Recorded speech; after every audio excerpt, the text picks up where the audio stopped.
বিশেষ করে আমরা দেখছি যে অনেক বেশি কমেন্ট্রি যারা দিচ্ছেন, যারা টিভিতে যে কমেন্ট্রি করেন বা ইউটিউবে নিজস্ব চ্যানেল আছে, তারা একদম কেউ কেউ আছেন সকাল থেকে রাত পর্যন্ত খালি মিথ্যা কথাই বলেন। একদম আমরা 13 মিনিটে একটা মনে হয় কত 100-এর উপরে মিথ্যা তথ্য পেয়েছি, এমনও আমি আছে, প্রতিটা কথাই তার মিথ্যা। তো এটার জন্য আমরা যেটা প্ল্যান করছি যে আমরা আহ্বান করি প্রাইভেট কোনো যদি কেউ এই বিদেশে এটা আছে যে প্রাইভেট কোনো গ্রুপ যারা ফ্যাক্ট চেকিং করে, তারা যারা ইউটিউবে যারা কমেন্ট্রি দিচ্ছে তাদের কমেন্ট্রির উপরে যাতে ফ্যাক্ট চেকিং, যে সমস্ত সাংবাদিকরা আমেরিকাকে পরিচিত করে ইরাক ওয়ারে পাঠিয়েছে সেই 2003 সালে, তাদেরকে নিয়ে অনেক লেখালেখি হয়েছে। এটা ভাইবেন না যে শুধু বাংলাদেশে হচ্ছে, যারা যারা অনেকে জব হারিয়েছে। জুডিথ মিলার নামে একজন মহিলা, উনি জব হারিয়ে নিউ ইয়র্ক টাইমসে ছিলেন, she lost her job.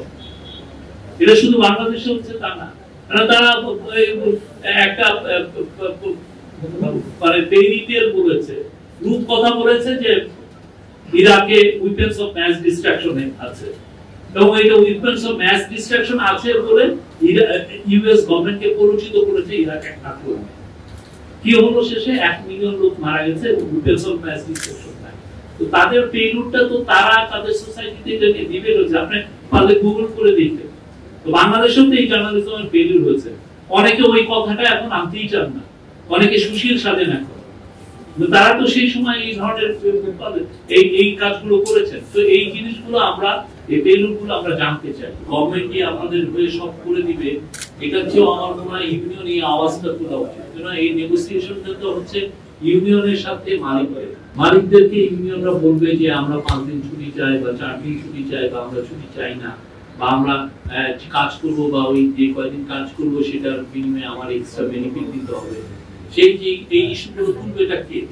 Union তুলবে। কিন্তু আমাদের ইউনিয়ন তো গত 15 বছর পূর্বাচলের প্লট নিয়ে ব্যস্ত ছিল, ঠিক না? ডিজিএফআই দালালিতে ব্যস্ত ছিল। হ্যাঁ, মনিরুলের সাথে এমন কোন সাংবাদিকের নাই যে মনিরুল বার্থডে একটা কোলরাডের মার্ডারার মনিরুল, তার সাথে সবাই ছবি দিচ্ছেন, মনিরুল ভাই আপনি না আসলে দেশ উদ্ধার হতো না, এই সমস্ত মেসেজ দিচ্ছেন। দেন নাই?